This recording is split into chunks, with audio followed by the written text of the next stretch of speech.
Assalamualaikum warahmatullahi wabarakatuh. Selamat pagi, selamat siang, selamat sore, dan selamat malam. Jumpa lagi dengan saya di channel Techno Meducation.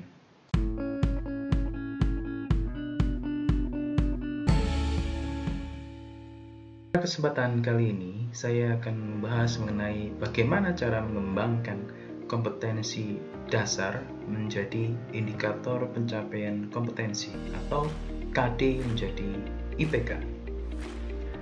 Oke, kita cari tahu dulu apa itu IPK atau indikator pencapaian kompetensi.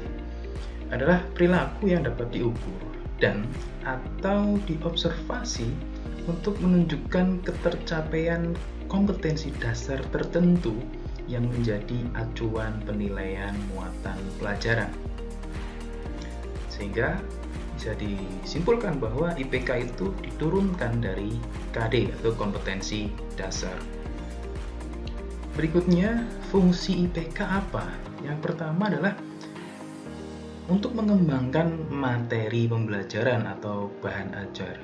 Sehingga yang namanya bahan ajar atau materi ajar atau materi pembelajaran itu ada setelah IPK dikembangkan, bukan sebaliknya. Bukan mengembangkan materi dulu baru mengembangkan IPK, tapi urutannya dari KD yang didapat dari Permendikbud nomor 37 tahun 2018. Nah, dari KD itu kemudian dikembangkan menjadi IPK. Nah, IPK inilah yang menjadi dasar pengembangan materi. Yang kedua, IPK digunakan sebagai dasar pendesain kegiatan pembelajaran.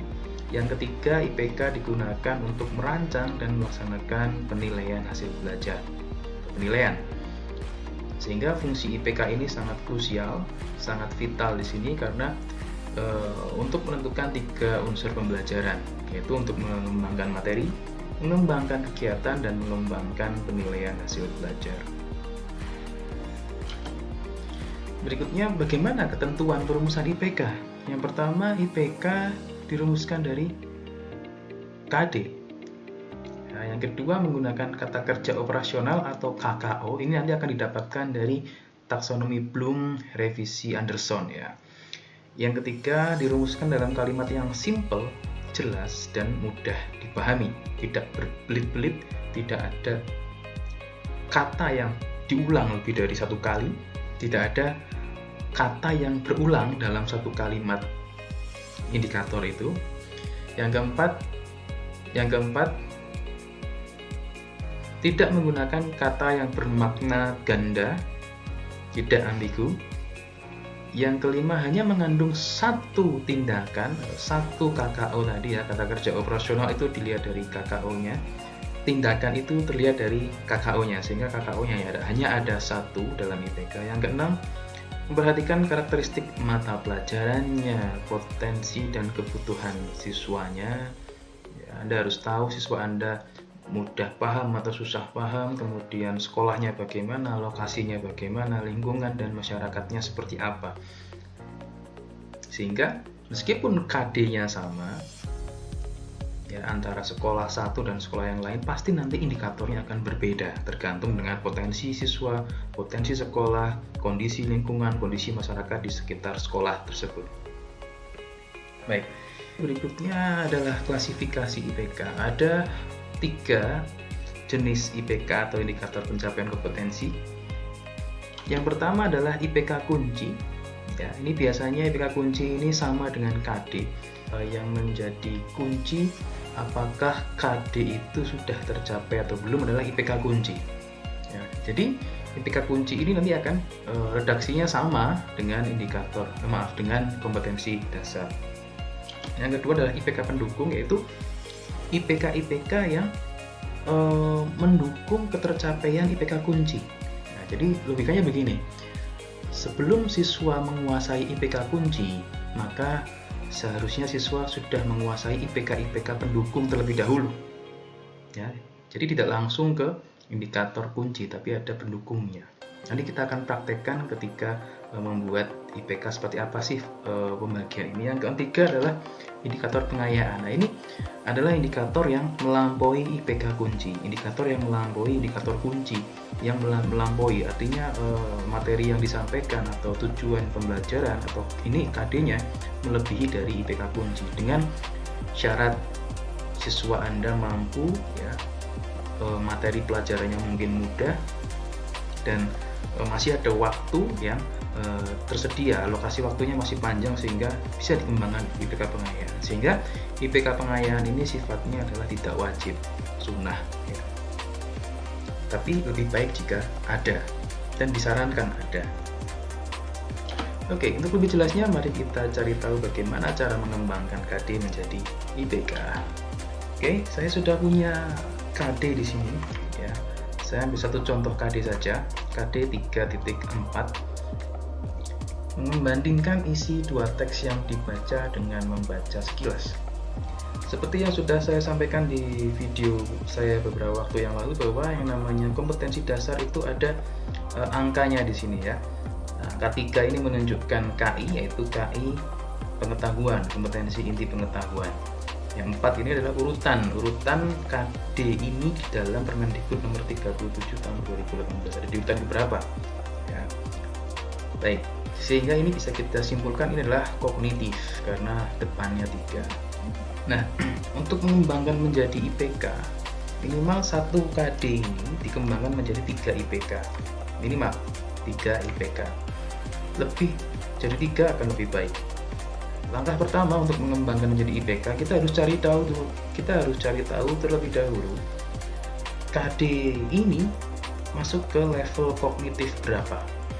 Karena kognitif ada 6 ya, C1, C2, C3, C4, C5, dan C6. Bagaimana caranya? Nah, yang namanya KD, di setiap KD pasti kata depannya adalah sebuah KKO. Jadi saya beri warna di sini. Inilah KKO ini, kata kerja operasional membandingkan. Lalu kita cari di tabel taksonomi Bloom, membandingkan ini masuk ke C berapa. Oke. Ini saya punya taksonomi Bloom yang asli dan masih berbahasa Inggris. Membandingkan, compare. Berarti ada di ini, saya temukan di sini, compare ya, C2. Oke, saya jelas, compare C2.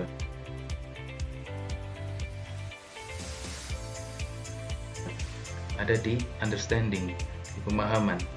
Nah, sehingga kita simpulkan bahwa level atau tingkat KD ini adalah C2. Nah, ini adalah C2. Oke. Sehingga otomatis butuh IPK pendukung ya. IPK pendukung itu IPK sebelum mencapai atau IPK yang digunakan untuk mencapai IPK kunci.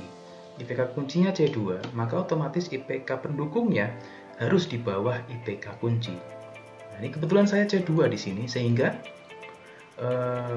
langsung ke IPK kunci. IPK kunci saya letakkan di paling bawah di sini, di IPK terakhir. Nah, ini sama, membandingkan teks yang dibaca ya, membandingkan isi dua teks yang dibaca dengan membaca teks sekilas. Oke, sama dengan KD, dan ini adalah IPK kunci dan levelnya adalah C2. Sehingga seharusnya di sini adalah C1 dan di sini juga C1. Ya. Tidak boleh C3. Boleh C3 kalau kita akan bikin lagi di sini adalah indikator pengayaan. Boleh C3. Ya, boleh C3 dan itu harus berurutan C1, C2, C3. Nah, maka supaya siswa bisa membandingkan, di sini kata kuncinya membandingkan, maka siswa harus bisa apa dulu? Maka saya cek C1, di C1 ada KKU apa saja. Oke, kita lihat di C1 ada memilih, mendefinisikan, mencari, how, melabeling, membuat list, menjodohkan, memberi nama, on it, recall, relate, select, dan seterusnya. Nah, saya memilih 2 di sini. Ya, jadi ini pilihannya terserah tadi.